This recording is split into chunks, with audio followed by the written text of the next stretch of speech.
Hey everyone, welcome to the May 2026 real estate newsletter, where I'm going to give you the 30,000 foot view about what's going on with real estate in both Simcoe County and Ontario. And I really want to jump into the 30,000 foot view right away on this because I think there's a lot of good news coming out of the market. Now, first things first is Canada technically declared itself in a recession on Friday. And they did that because our GDP for the first quarter was down 0.1%. But also in that announcement, the government said, well, hold on a little bit. It's not as bad as it sounds because we actually saw an improvement in our GDP of 0.4% in April, and May actually looks even better than that. So it sounds like it's a very short-lived recession that we are coming out of already. And there is a lot of positivity also being seen in the real estate market, which mirrors what happens with our economy as well.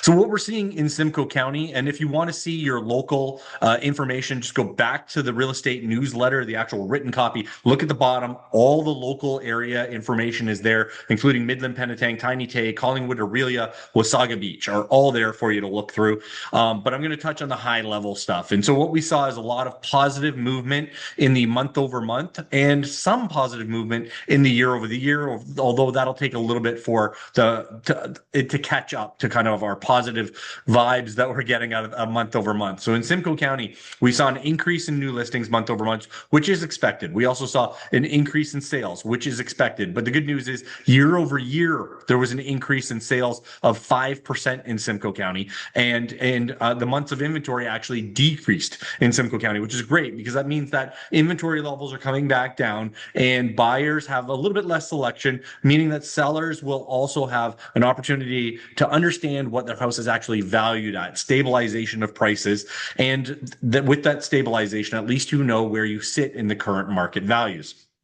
In Ontario, we're seeing a very similar mimic of that, except some of the larger centers are pushing the number of sales down a little bit on the year over year. So month over month, new listings are up. Sales are up 8% month over month. And our median sales price in both Simcoe County and Ontario have seen increases. So what we see is as we look at the kind of last 18 months of information about our sales price in Simcoe County, both the month over month and the year over year sales price, what we see is that for 13 months, we saw almost no upward movement in sales price. And what we've seen over the last 3 consecutive months is that upward movement or pushback on price from sellers. And with that pushback, we see the prices, the median sales price lifting a little bit. And as the lower end inventory is sold through, we now start seeing movement in that middle end inventory, which we haven't seen in a really long time.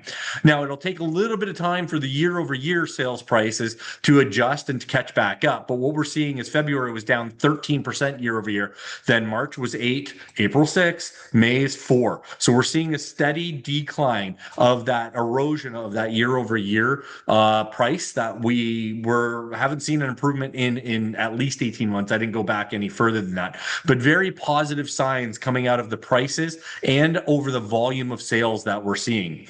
Additionally, what we want to take a look at is the 10-year rolling average on the volume of sales.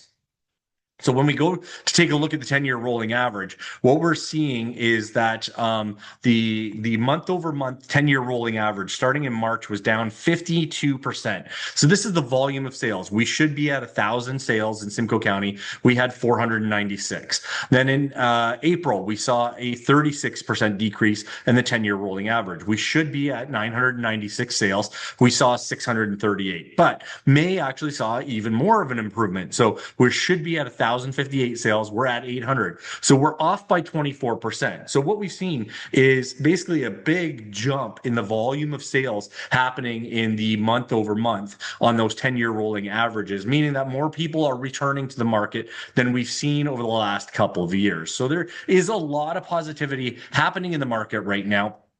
We're not back to quote unquote normal, but we are back to a area that is going to be a little bit more comfortable for both buyers and sellers. So what does this mean for you as a seller? Well, as I mentioned before, as a seller, you now have a little bit more of an understanding of the stability in prices. So you are not seeing those decreases where you have to try to beat the market to a lower price in order to sell your home, but you're going to be able to look at comparables for the last 3 months and have a good understanding about where you should price your house. Does that mean your house is going to sell? No, because our lists to sales ratio is still only about 35%. Normally, in a normal market, we sit in that 50 to 55%. So we're still off that list to sales ratio that you would want to have for a quote unquote normal market. But we're heading back towards that because in January, we were only at a 24% list to sales ratio. Now we're at 35. So there is improvements happening across all segments of the numbers that we look at in the real estate market. So sellers, you now can have a little more confidence in entering the market, knowing what the market is going to do for you. Buyers, what does this mean? Looks like we've hit the bottom. Nobody has a crystal ball. Nobody actually knows, but it looks like if you're looking to jump on an opportunity, these next couple months are probably going to be the last of the really great opportunities that we've seen. We've seen some buyers jump onto some phenomenal opportunities out there right now. And if you are in a position to start shopping in the next 3 months, I encourage you to go to a mortgage broker, get a rate hold, because you can have a 120-day rate hold, and start shopping for your property so that you don't get surprised by potential interest rate hikes due to inflation. So if you do that rate hold, you're going to be securing a rate that'll last for 4 months while you shop for your property. If you have any questions on what's going on in your local market or how to maximize yourself as a buyer or seller in the current markets, don't hesitate to reach out to me for a no BS understanding of what's going on to allow you to make a decision whether you move forward or stay put. I want you to be educated every time you do. Thank you so much, guys. Have a wonderful day.